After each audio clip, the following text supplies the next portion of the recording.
Halo, selamat pagi semuanya. Apa kabar?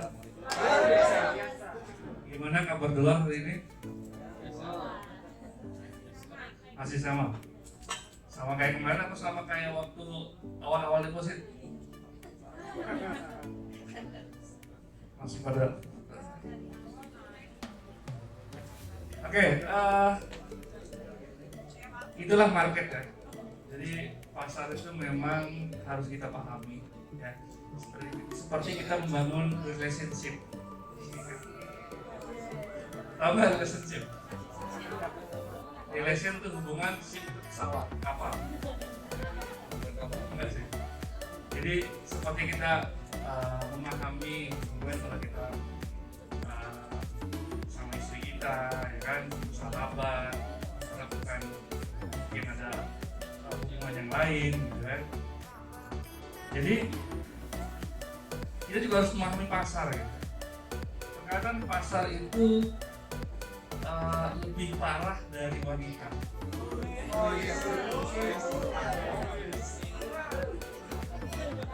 Karena pasar itu tidak bisa disalahkan. Benar? Mutlak tidak bisa kita menyalahkan pasar. Karena apapun yang terjadi, ya pasar selalu benar. Seperti pasal 1 ayat 1.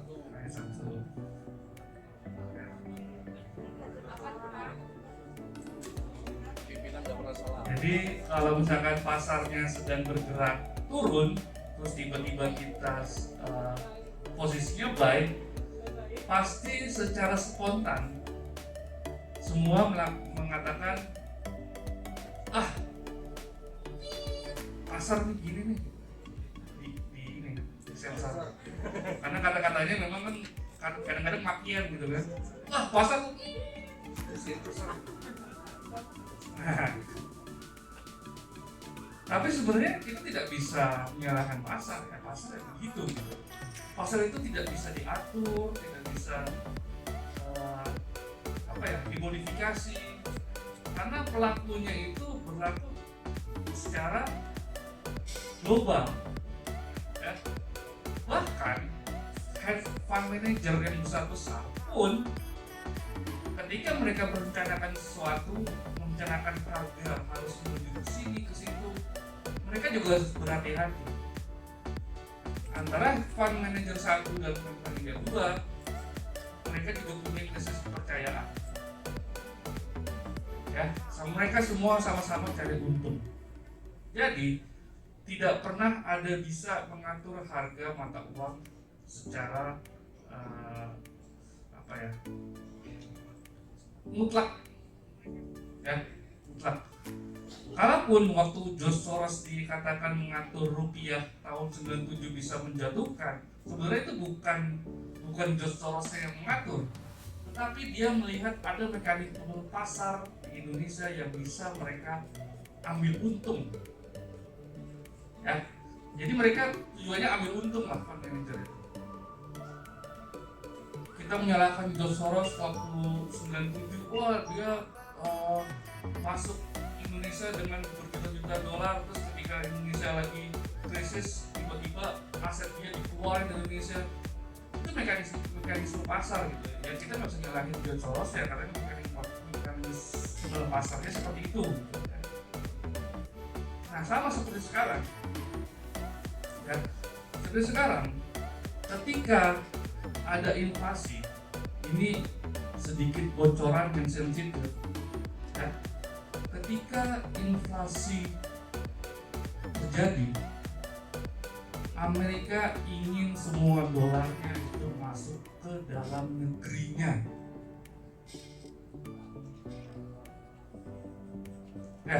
Dengan kebijakan pengetatan, sebenarnya secara mekanisme pasar dia pengen dolar itu masuk ke dalam negeri Amerika, sehingga dolar harus menguat.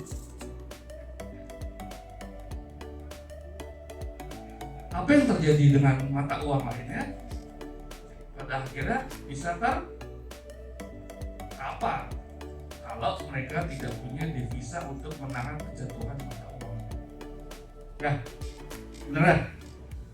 Yang sarjana ekonomi sini siapa? paham pasti berdasarkan ekonomi. Ya, mekanisme money flow itu ya seperti itu.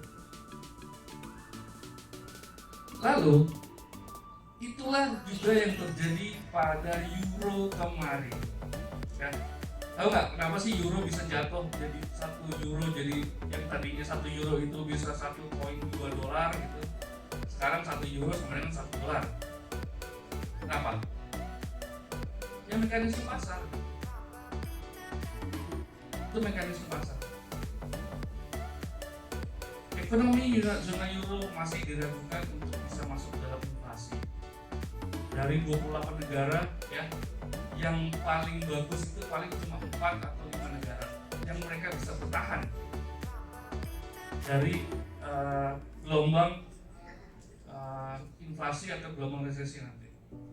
Selebihnya itu negara-negara yang akan meminta stimulus kepada ECB, ya, bank sentralnya Eropa. Jadi secara mekanisme euro itu akan lemah terus terhadap dolar. Terlebih ECB sampai sekarang belum menaikkan suku bunganya. Ya, jadi ada gap kebijakan antara Fed dengan ECB. Fednya udah berapa kali naik, udah berapa persen naik, ECB masih merencanakan bulan ini. Itu pun masih diragukan. Ya, jadi itu masih diragukan apakah mau naik 50 basis point, apakah mau naik 70 basis point. Ya, makanya euro kemarin itu sempat terjadi 1-1. Oke. Nah, kita kembali lagi pada hari ini. Kita lihat bahwa hari ini semua pasar akan berfokus kepada CPI, data CPI Amerika. Oke. Ada 2 data hari ini yang penting, tapi memang menjadi tidak penting karena data CPI akan dirilis. Tapi saya akan sebutkan. Yang pertama RBNZ hari ini, ya, Reserve Bank of New Zealand itu menaikkan suku bunganya 50 basis point menjadi 2,5% dan akan melakukan pengetatan kebijakan guna membawa inflasi menjadi target bank sentral. Ya, ini ya biasalah pengetatan, menaikkan suku bunga seperti biasa. Ya. Nah, Bank of Canada nanti malam diperkirakan juga akan menaikkan suku bunga 75 basis point. Ya sih, kalau sama Amerika nggak jauh-jauh. Biasanya kalau Amerika yang naik 50, dia 50. Amerika yang naik 75, dia ikut 75. Nggak terlalu jauh beda. Nah, yang paling penting harus diperhatikan kita adalah data ini. Ini data yang akan menentukan arah dolar nanti malam hingga FOMC. Bahkan mungkin akan sampai bulan Agustus dan September.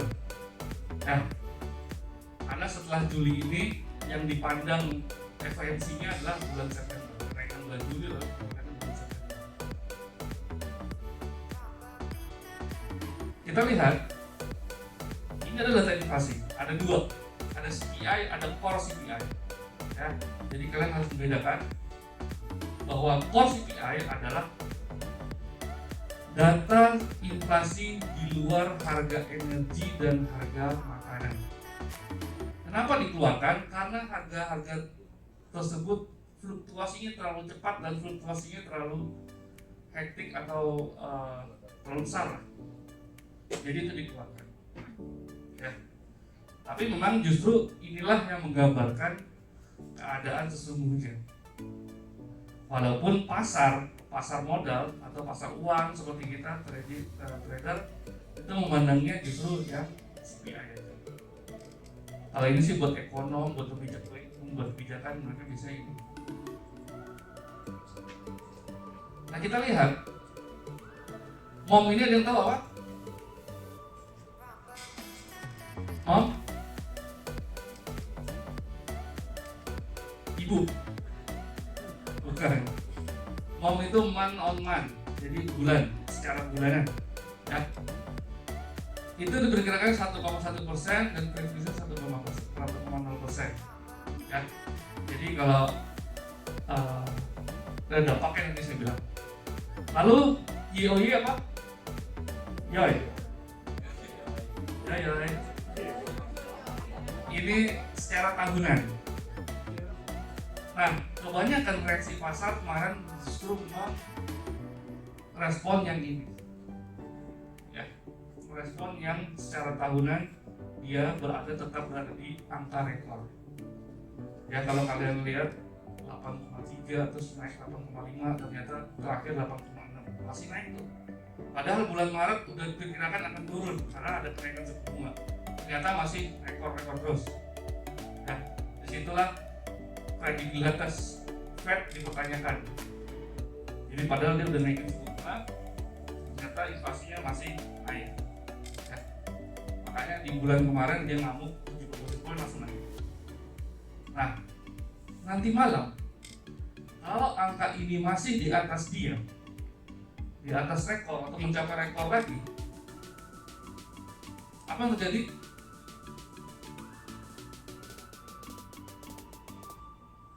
Fed Jerome Powell bakal overdose. What happened? Kayak kenapa?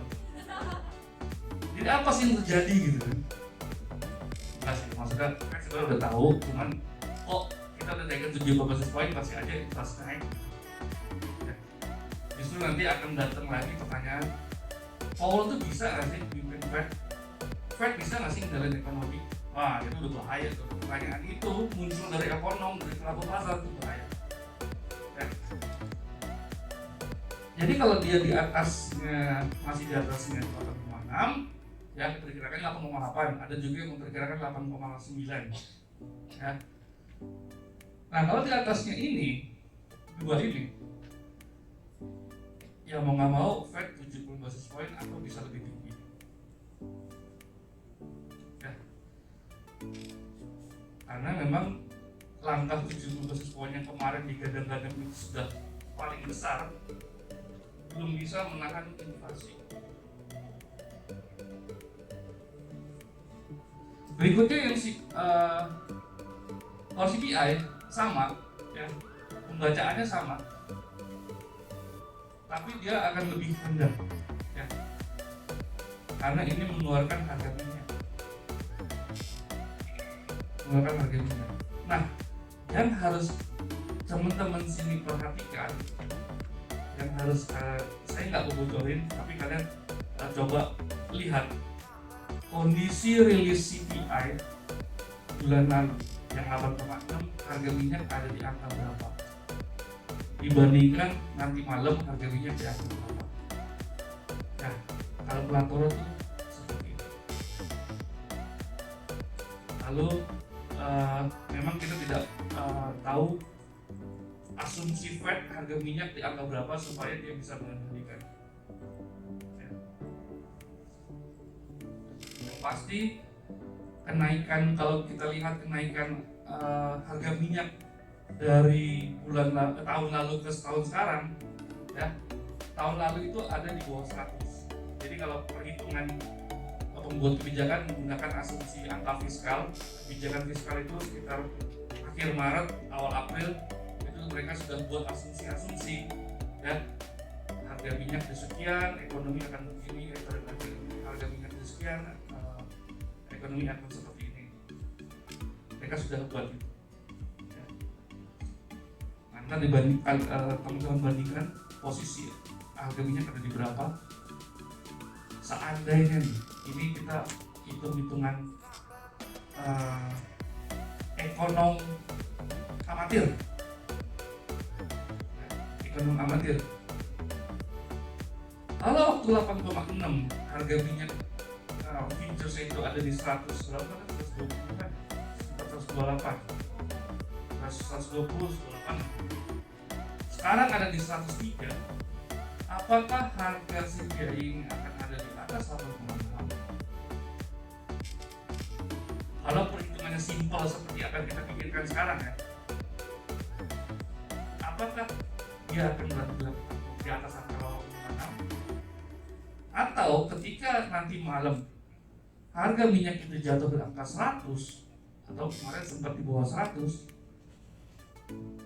apakah dia akan berada di bawahnya 8,6?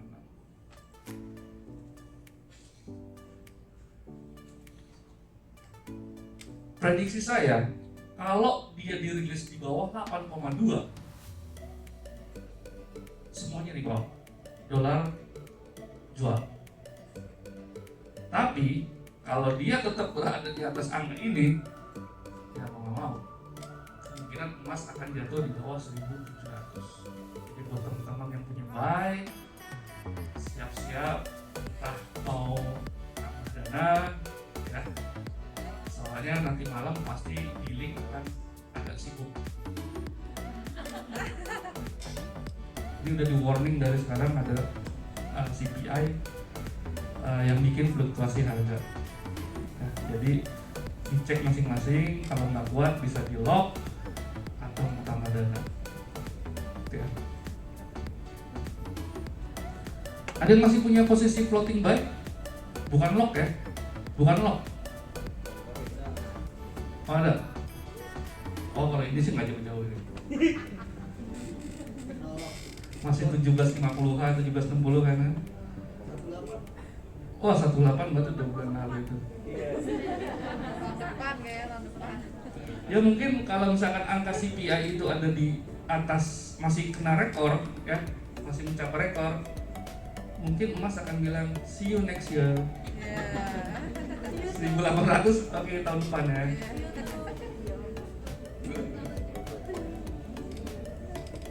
Jangan gitu Ken, kayak langsung pusing ya. Ngapain ya gitu. Jadi perlu dipahami juga trading itu ada dua, pakai technical sama fundamental. Nah biasanya kalau fundamentalnya itu lagi sangat krusial, penting banget kayak sekarang, technicalnya tuh nggak jalan. Kayak kemarin emas jatuh panjang gitu kan, padahal secara teknikal kita lihat divergensi, bullish segala macam, udah oversold segala macam kan, wah ini saatnya buy, tahunya masih turun, masih turun. Jadi harap dipahami ketika fundamental ini sedang berpengaruh penting atau berkrusial lah, datanya benar-benar ditunggu pasar, itu teknikal bisa nggak berlaku ya. Jadi yang harus harus dipahami, harus tahu jalan keluar seperti apa.